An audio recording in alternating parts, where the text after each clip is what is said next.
In the world of motorcycles, most manufacturers play it safe. They add displacement, they tweak the electronics, they slap on some carbon fiber and call it innovation. Kawasaki looked at that approach, laughed, and built a supercharged engine from scratch. Not bought from a supplier. Built in-house by their own engineers. Now, this is the story of a sport bike engine, the Ninja H2 and H2R, but it matters to every rider. Because the company that builds your Versys, your KLR, your adventure bike, this is what they are capable of when they decide to push limits. And that engineering mindset, it filters down to everything they make. Here is what you need to understand about supercharging. It is not simple. You cannot just bolt on a blower, crank the boost, and hope for the best. That is how engines blow up. Kawasaki knew this, so they pulled engineers from their gas turbine division. The same people who build jet engines and industrial compressors. They told them to design a motorcycle supercharger that would not grenade itself after 10,000 miles. The result? A centrifugal unit pushing 200 liters of air per second at over 2.4 atmospheres. Inlet flow speeds hit 100 meters per second. For context, that is faster than a Category 5 hurricane. Think about what that means for engine development across their entire lineup. The track-only H2R makes 310 horsepower. Let that sink in. 310 on a motorcycle. The street-legal H2 launched in 2015 with 200 horsepower, which already made leader bikes look tame. Then Kawasaki went back to the drawing board. By 2019, they bumped it to 231 horsepower, using lessons from the H2SX Sport Tourer. That SX variant, by the way, that is the one that actually makes sense for real-world riding. Intake revisions. Calibration changes, new air filter, recalibrated ECU. That is a 31 horsepower jump without touching the supercharger itself.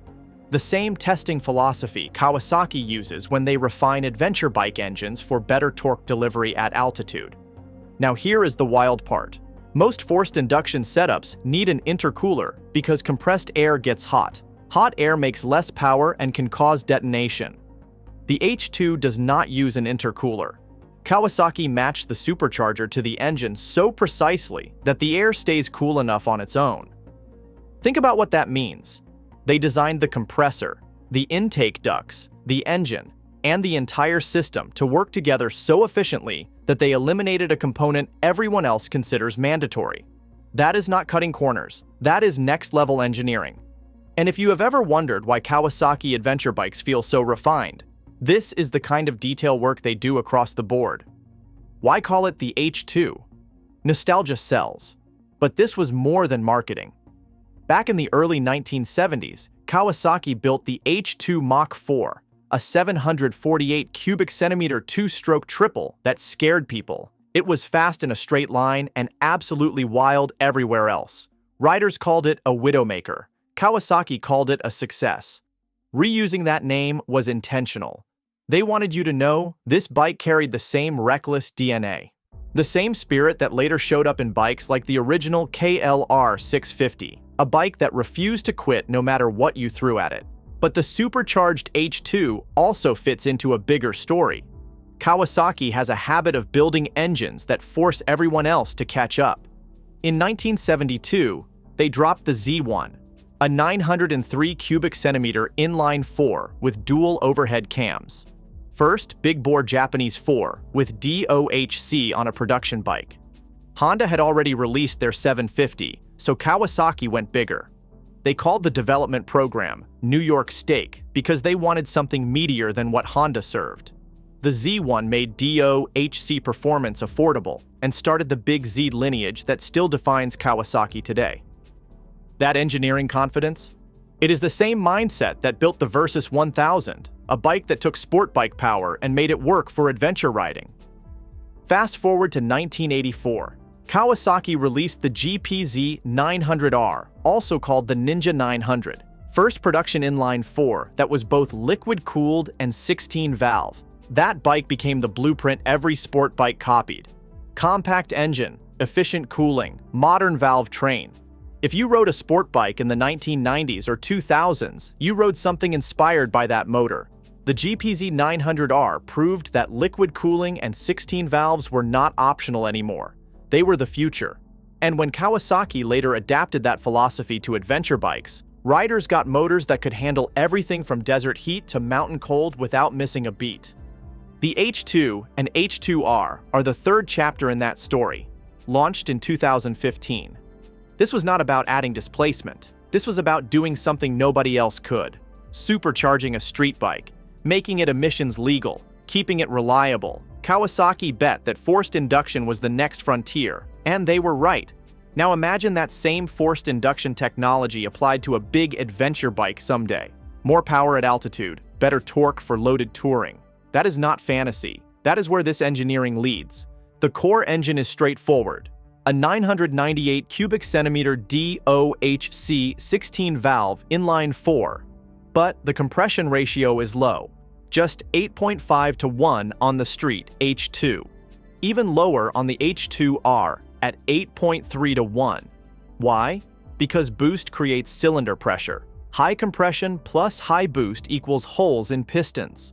Kawasaki kept compression low to handle the extra pressure without detonation. They also beefed up the valves, upgraded the seats for high temperature, and focused cooling on the exhaust side where heat builds fastest. The same attention to thermal management that keeps adventure bike engines running through Death Valley or the Australian outback. Then there is the transmission. Dog ring gears. Same tech race bikes use. Quicker shifts. Less effort under load. You do not need to baby the clutch. You just bang through gears and the bike handles it. Kawasaki did not hold anything back. And if you have ridden a modern Versys or Ninja 1000 SX, you have felt how smooth Kawasaki transmissions are. That development comes from projects like this. The supercharger spins off the crankshaft through a planetary gear train, high step-up ratio, fixed drive. Before launch, rumors swirled about a 2-speed supercharger, patents surfaced, people speculated. None of it was true. The production H2 uses 1 ratio. Kawasaki matched the compressor speed to the engine perfectly, so it delivers boost exactly when needed across the entire rev range. No shifting required. That kind of seamless power delivery is what adventure riders dream about when climbing mountain passes fully loaded. Some folks claim the H2 was the first supercharged production bike ever. Wrong. Pre-war racers used superchargers. Occasional specials popped up over the decades. What makes the H2 different is scale. This is a mass-produced, emissions-legal street bike with a supercharger engineered entirely in-house. Kawasaki did not outsource this. They built it themselves using expertise from divisions that have nothing to do with motorcycles. Gas turbine knowledge informed the compressor. Aerospace computational fluid dynamics shaped the aerodynamics. Robotics handled precision manufacturing, the same cross-company collaboration that makes Kawasaki Heavy Industries adventure bikes so reliable. The H2R even uses winglets pulled from Kawasaki's aerospace work. Functional downforce at speed, not decoration. Top speed stories get messy. Kenan Sofoglu hit 400 kilometers per hour on a closed bridge in Turkey, about 249 miles per hour. Media went wild. But it was not a sanctioned record, just a stunt. The real number to cite is Team 38's Bonneville run in 2018. They took a street-legal Ninja H2 to 209.44 miles per hour in the PPB 1000 class. That is an official SCTA record. That is what the bike can actually do when everything is set up right. Meanwhile, adventure riders are out there setting their own records, riding KLRs and Versys bikes around the world. Proving reliability matters more than top speed. In 2019, Kawasaki bumped the street H2 from 200 to 231 horsepower. Revised intake, new air filter, updated plenum, recalibrated plugs, and ECU. That 31 horsepower gain came from refinement, not just cranking boost. They documented it in their own R&D journal. Real engineering, not marketing hype. And they did it while maintaining fuel economy. That same refinement process happens with every Kawasaki motor, from the H2 down to the parallel twin in a Versys 650. Kawasaki did not stop with one bike. In 2018, they launched the H2SX, a sport tourer with the same supercharged motor but tuned differently. More mid-range, better efficiency, Kawasaki claimed about 25% better fuel economy compared to the original H2. Suddenly, supercharging was not just for hypersport bikes. It worked for real-world riding, long trips, daily use. The H2SX is the one that makes sense for riders who cover serious miles. The engine proved it could do more than set speed records. It could tour. That matters. Then in 2020, they dropped the ZH2, a naked bike with the blown 4. Around 200 horsepower, 137 Newton-meters of torque. Same supercharged architecture, completely different character. The ZH2 showed just how flexible this engine really is. Sport bike, sport tourer, naked bike. It works in all of them without losing what makes it special. That versatility is what Kawasaki does best. The same company that builds the H2 builds the KLR 650, a bike that has crossed every continent and refuses to die. Look at Kawasaki's engine history. The Z1 made DOHC 4-cylinder bikes accessible. The GPZ 900R set the standard for liquid-cooled sport bikes. The H2 brought supercharging back and proved it could work at scale. Each one forced the industry to follow. That is the pattern. Kawasaki does not chase trends. They create them. And adventure riders benefit from that philosophy every time they fire up a Versys or a KLR and head into the unknown. Most companies talk about using resources from other divisions. Kawasaki actually did it.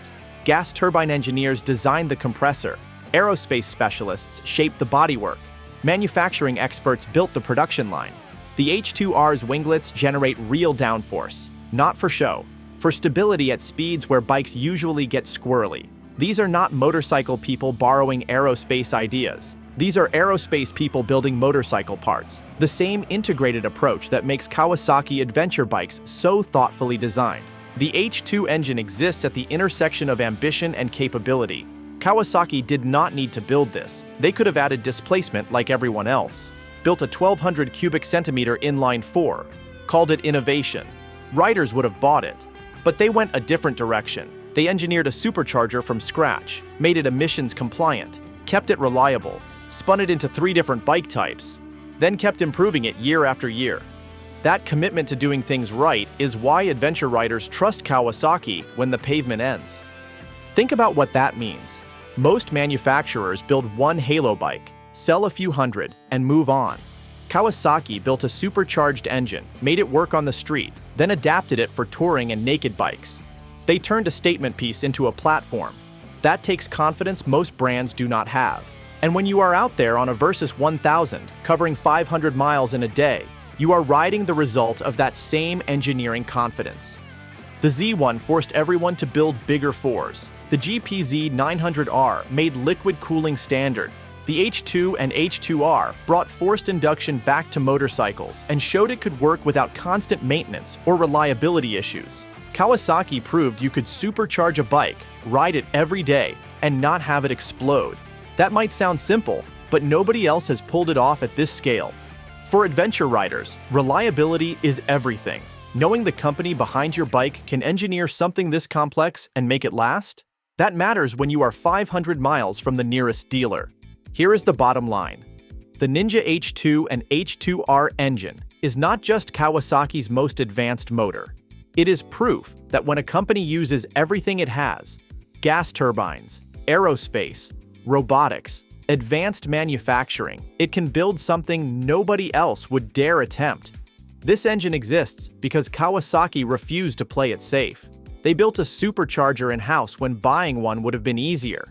They made it street legal when track only would have been simpler. They spun it into multiple bikes when one would have been enough. That refusal to take the easy path created one of the most important motorcycle engines of the modern era. And for riders who cover serious miles, who load up panniers and head out for weeks at a time, who need bikes that just work, understanding what Kawasaki is capable of at their peak helps you trust what they build for everyday adventure. The same company that engineered a 310 horsepower land missile also builds bikes that will get you home from anywhere. That is the real story here.